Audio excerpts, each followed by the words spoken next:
నమస్కారం friends, welcome to VVM. ఈరోజు మనం కర్ణాటక రాష్ట్ర గౌరవకరమైన భారతదేశంలోని అత్యంత అద్భుతమైన రాజభవనాల్లో ఒకటైన మైసూర్ ప్యాలెస్ గురించి తెలుసుకుందాం రండి. దీనిని ముందు మనము అంబా విలాస్ ప్యాలెస్ అని కూడా పిలుస్తూ ఉండేవాళ్ళు ఒకప్పుడు.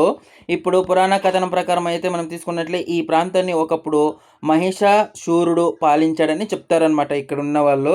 అతడిని దేవి చాముండేశ్వరి సంహరించడంతో ఈ ప్రాంతానికి మహిషాసురిని అని పేరు సంబంధం ఏర్పడింది. కాలక్రమేణ ప్రకారంగా మనం ఆ పేరు ఈ పేరు మారుతూ మారుతూ మైసూరుగా పిలువబడుతుంది. ఇప్పుడైతే ప్రసిద్ధి చెందిన పేరు అయితే మైసూరుగా. అందుకే మైసూరు చరిత్రలో చాముండి కొండకు ప్రత్యేకమైన స్థానం ఉంది. మనం కూడా ఎక్కడే టూరిస్ట్ పోయినప్పుడు చూడదగిన ప్లేస్ అనమాట మైసూరు కొండ అనేది. ప్రతి ఒక్కరు విజిట్ చేయండి, చాలా అద్భుతంగా ఉంటుంది. అలాగే మైసూర్ను అనేక రాజవంశాలు పాలించినప్పటికీ వడేయర్ రాజవంశం మైసూరులో చరిత్ర అద్భుతంగా ముఖ్యమైన పాత్ర పోషించనేది మనం తెలుసుకోవచ్చు. మైసూరులో ఎక్కువ రోజులు ఎవరు పాలించినారంటే వడేయర్ రాజవంశం. అది ఎప్పటి నుంచి అంటే 1399 ప్రాంతం నుంచి ఈ రాజవంశం మైసూరు రాజ అభివృద్ధి కోసము కళలు, సంస్కృతి మరియు సాంప్రదాయాలకు గొప్ప సేవ చేసిందని మనం చెప్పుకోవచ్చు. మైసూర్ ప్యాలెస్ వారి అధికారిక రాజ నివాసంగా ప్రసిద్ధి చెందిందని కూడా మనం చెప్పుకోవచ్చు.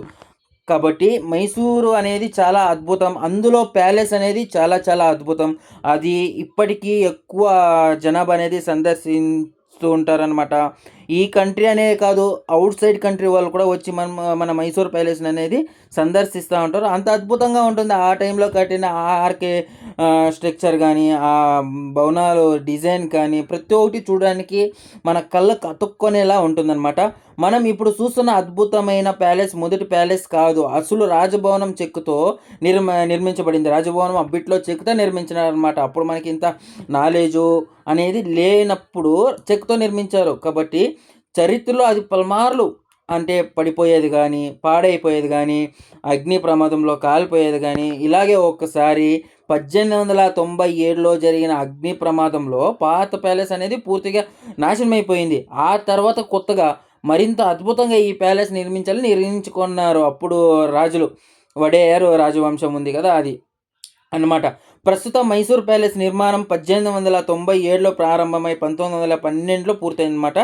దీనిని మహారాజా అయినటువంటి కృష్ణరాజ వడేయర్ అనే ఆధ్వర్యంలో నిర్మించారనమాట. అప్పుడు వడేయర్ రాజవంశంలో రాజు అయినటువంటి కృష్ణరాజు అనే రాజు ఈ ప్యాలెస్ని నిర్మించారనమాట. ఈ అద్భుతమైన భవనానికి బ్రిటిష్ ఆర్కిటెక్ట్ హెన్రీ ఇర్విన్ రూపకల్పన చేశారనమాట. ఎవరు రూపకల్పన చేశారంటే హెన్రీ ఇర్విన్. అప్పుడు మన బ్రిటిష్ కాలం నాటి హెన్రీ ఇర్విన్ వచ్చిందన ఇంజనీరింగ్ చేసి ఈ డిజైన్, ఈ ప్యాలెస్ ఇప్పుడైతే మనం ఏదైతే చూస్తున్నామో ఇది మొత్తం ఎలా కట్టాలి, ఏమి డిజైన్, ఏమి ప్రతి ఒక్కటి అనేది హెన్రీ ఇర్విన్ చేశారనమాట. ఎవరు ఆధ్వర్యంలో? కృష్ణరాజు వడేయర్ ఆధ్వర్యంలో ఇది జరిగింది. అర్థం చేసుకోండి. ఈ ప్యాలెస్ 3 అంతస్తులతో నిర్మించబడింది. దీని నిర్మాణంలో ఇండో-సరేసేనిక్ శైలి ప్రధానంగా కనిపిస్తుంది మనకి. అంటే ఇండియాలో హిందూ, ఇస్లామిక్, రాజ్పూత్ మరియు గోతిక్ నిర్మాణ శైలిల ప్రభావం కూడా ఇందులో చూడవచ్చు. చూడండి, ప్రతి ఒక్కటి కట్టడాలు కానీ, ఈ డిజైన్ కానీ ప్రతి ఒక్కటి మనకి గూజ్ బంప్స్ అనేది తెప్పిస్తుంది అనమాట. ఇప్పుడు పెద్ద పెద్ద గోపురాలు, గుంబాజులు, అందమైన ఆర్చ్లు, అందమైన శిల్పాలు ఈ ప్యాలెస్లో మనల్ని ఆకర్షించేవి ఇవే అనమాట. అందరినీ మరింత పెంచినాయి అనమాట ఈ ప్యాలెస్కి. ప్యాలెస్ లోపలికి వెళ్తే మనకి రాజుల కాలం నాటి వైభవం మన కళ్ళ ముందు కనిపిస్తూ ఉంటుంది. అంటే రాజులు యూజ్ చేసిన కత్తులు కానీ, యుద్ధానికి వాడిన ఇవి కానీ, ఫోటోలు, అందమైన స్తంభాలు, దర్బార్ హాళ్ళు, చెక్తో చేసిన అందమైన తలుపులు, రంగురంగుల స్టెయిన్ గ్లాసులు, కళాత్మకమైన పైకప్పులు, కుటుంబానికి సంబంధించిన చిత్రాలు, కళ్యాణ మండపము.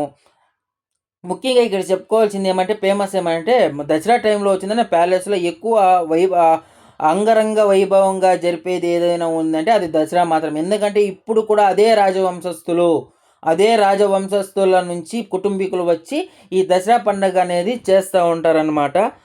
ఇప్పుడు దసరా సమయంలో ప్రదర్శించే విలువైన బంగారు సింహాసనం కూడా ఇక్కడే ఉందన్నమాట. వంటి అనేక ఆకర్షణ ఇక్కడ ఉన్నాయి. మైసూరు ప్యాలెస్ గురించి చెప్పేటప్పుడు దసరా ఉత్సవాన్ని మర్చిపోలేం మనం ఎప్పుడు. ఎందుకంటే అదే ఫేమస్. మంచి చెడుపై సాధించిన విజయానికి గుర్తుగా దేవి చాముండేశ్వరిని ఆరాధిస్తూ మైసూరులో దసరాను అత్యవైభవంగా నిర్వహిస్తారనమాట ఇక్కడ. ఈ సమయంలో ప్యాలెస్ మొత్తం అద్భుతంగా వెలిగిపోతూ ఉంటుంది. దసరా సందర్భంగా జరిగే ఉత్సవాలు మైసూరు సంస్కృతికి ప్రత్యేకంగా నిలుస్తాయి. ప్యాలెస్ లైటింగ్ కానీ వావ్ వేరే లెవెల్ ఉంటుంది అనుకోండి. వచ్చి ఒకసారి మీరు కూడా దసరా టైంలో ఇక్కడ సందర్శిస్తే మీకు తెలుస్తుంది. ఇప్పుడు మనము పండగ టైంలో అంటే రాలేము, ఎందుకంటే అప్పుడు జనాభా అనేది ఎక్కువ రద్దీగా ఉంటుంది కాబట్టి మనం రాలేము, వీడియో తీయలేము. కాబట్టి ఈ టైంలో వచ్చి వీడియో తీసి మీకు చూపిస్తున్నాను అనమాట. మైసూర్ ప్యాలెస్ వెలుగులతో అలంకరించినప్పుడు చూడడానికి నిజంగా అద్భుతంగా ఉంటుంది. అధికారిక జిల్లా పర్యాటక సమాచార ప్రకారం ఆదివారాలు కానీ, ప్రభుత్వ సెలవులు కానీ మరియు దసరా వేడుకల సమయంలో కానీ ప్యాలెస్ను సుమారు 97,000 విద్యుత్ బల్బులతో వెలిగిస్తారు. అర్థమైందా? ఎందుకు వెలిగిస్తారంటే అప్పుడైతే జనాభా రద్దీ ఎక్కువ ఉండడం వల్ల కానీ, సందర్శకులు ఎక్కువ ఉంటారు కాబట్టి ఆ టైంలో ఆకర్షించడానికి ఎక్కువ లైట్లు వెలిగించి భవనం ఇప్పుడే అందంగా ఉంది. ఆ అందానికి ఇంకా అందాన్ని రుద్ది మనకి బల్బులతో వెలుగుననేది ఇంకా చాలా అందంగా చూపించడానికి మన గవర్నమెంట్ అనేది ఏదైతే ఉందో కర్ణాటక గవర్నమెంట్ ప్రయత్నిస్తుందన్నమాట. చాలా అంటే చాలా అద్భుతంగా ఉంటుంది ఫ్రెండ్స్. మీరు కూడా వచ్చి చూడాల్సిన విషయాలు. ఎందుకంటే మన చరిత్ర గురించి మనం ఏపోతగానే మర్చిపోకూడదు. మనం పరిపాలించిన రాజులు కానివ్వండి, సైనికులు కానివ్వండి, ఆ సమయంలో వాళ్ళు యూజ్ చేసిన వైజ్ఞానికం కానివ్వండి, ప్రతి చిన్న చిన్న విషయాలు కూడా మనల్ని చాలా చాలా చాలా బాగా ఆకట్టుకుంటాయి. మీరు ఒకసారి సందర్శించి చూడాల్సిన విషయము. మైసూర్ ప్యాలెస్లో 4 ప్రధానమైన ప్రవేశ ద్వారాలు ఉంటాయి. అది వచ్చిందన తూర్పు జయమార్తన్న ఉంటుంది, ఉత్తరం జయరామ ఉంటుంది, దక్షిణం బలరామ ఉంటుంది, పడమర వారాహ ఉంటుంది. ప్రతి ద్వారానికి కూడా రాజ సంబంధమైన ప్రత్యేకత ఉంటుందన్నమాట ఇక్కడ. కాబట్టి ఇది నేను చెప్పినది ఇప్పుడు వరకు చాలా చిన్నది అనమాట. అంటే తక్కువ ఇన్ఫర్మేషన్, అంటే 100లో ఒక 20% చెప్పిన అనమాట. ఇంకా దీని గురించి తెలుసుకోవాలంటే చాలా అంటే చాలా చాలా ఉన్నాయి. టిప్పు సుల్తాన్ కానివ్వండి, చాలా అంటే చాలా రాజులు వచ్చారు పోయారు ఎక్కువ ఉందన్నమాట. మీరు కూడా సందర్శించి ఈ అద్భుతమైన చారిత్రకమైన ప్రదేశాలు చూడాలి. ఎందుకంటే మనం జీవితంలో అనేది తక్కువ రోజులు అనేది ఇక్కడ ఉంటాము. అందులో ఈ మనకు నచ్చినట్లు మనం ఉండడం ప్రత్యేకము ఇక్కడ. సో ఫ్రెండ్స్, ఇది మన మైసూర్ ప్యాలెస్ కథ. ఎన్నో సంవత్సరాల చరిత్రను తనలో దాచుకున్న ఈ అద్భుతమైన రాజభవనం వడయార్ రాజవంశం వైభవానికి మాత్రమే కాదు, కర్ణాటక సంస్కృతి, కళలు మరియు సాంప్రదాయాలకు కూడా ఒక గొప్ప గుర్తుగా నిలిచింది. మైసూరుకు వచ్చిన మైసూర్ ప్యాలెస్ ఒకటి, మళ్ళా మైసూరు చాముండేశ్వరి కొండ అనేది ఒకటి, మళ్ళా కేఆర్ఎస్ డ్యాము, ఇవన్నీ చూడడానికి చాలా అద్భుతంగా కానీ పర్యాటకులను ఆకర్షించడం కానీ ప్రధాన పాత్ర పోషిస్తుందన్నమాట ఇక్కడ.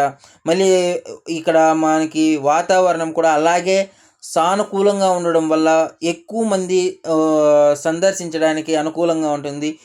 చూడండి, ద్వారాలు అనేవి చాలా అందంగా డిజైన్తో, ఆ పూల డిజైన్తో చాలా చాలా అనేది బాగుంది. ఈరోజు కూడా ఎక్కువ రద్దీతో కూడుకుంది, అయినా కానీ వీడియో తీస్తున్నాను. ఆ తలుపులు చూడండి ఎంత అందంగా ఉన్నాయో. ఆ చెక్కతో చేసినటువంటి వుడ్ కానీ, ఆ పాలిషింగ్ కానీ, ఆ స్తంభాల్లో ఉన్న పువ్వులు కానీ, ఫ్లవర్స్ కానీ చాలా అంటే చాలా చాలా చాలా అందంగా ఉన్నాయి. ఆ దావ కానీ వెళ్తూ ఉంటే చూడు తగ్గ అనేది చాలా అందంగా వైభవంగా కన్నుకి నింపుగా చాలా చాలా బాగుంది. చూడండి, మీరు కూడా చూడండి. ఇక్కడ ఇది మెయిన్ ఇదండి. ఇక్కడ చూడండి, ముందరికి ఆ ద్వారాలు కానీ, ఆ స్తంభాలు కానీ మనల్ని అట్రాక్ట్ చేస్తుందన్నమాట. ఇదిని ఆ రాజులు కాలంలో మనము ఎక్కువ టీవీల్లో కానీ, పాత సినిమాల్లో కానీ అనేది మనం చూస్తామన్నమాట. కానీ మనం రియల్గా అద్భుతంగా సినిమాల్లో చూపించే విధంగా ఉన్నాయి అంటే మనం మైసూర్ ప్యాలెస్ అనమాట. మైసూర్ ప్యాలెస్ని సందర్శిస్తే సినిమాల్లో చూపించే ఇది మాత్రం మనకి కళ్ళకు అద్దుకున్నట్లు మనకి కనిపిస్తుంది అన్నమాట. మీరు కూడా వచ్చి ఇప్పటికే చూసినట్లయితే కామెంట్ చేయండి. లేదు చూడాలి అనుకునే వాళ్ళు ఖచ్చితంగా చూడండి. చూడాలి అనుకున్న వాళ్ళు కూడా కామెంట్ చేయండి నేను చూడాలి అనేసి. నచ్చితే లైక్ చేయండి, షేర్ చేయండి. మన వ్యూ ఏం ఛానల్ను ఫాలో చేసి సబ్స్క్రైబ్ చేయడం మాత్రం మర్చిపోకండి. ఇలాంటి వీడియోలు మీ ముందుకు వస్తూనే ఉంటాయి, ఫాలో అవుతూనే ఉండండి. Bye friends, thank you so much. మీ కీర్తేష్.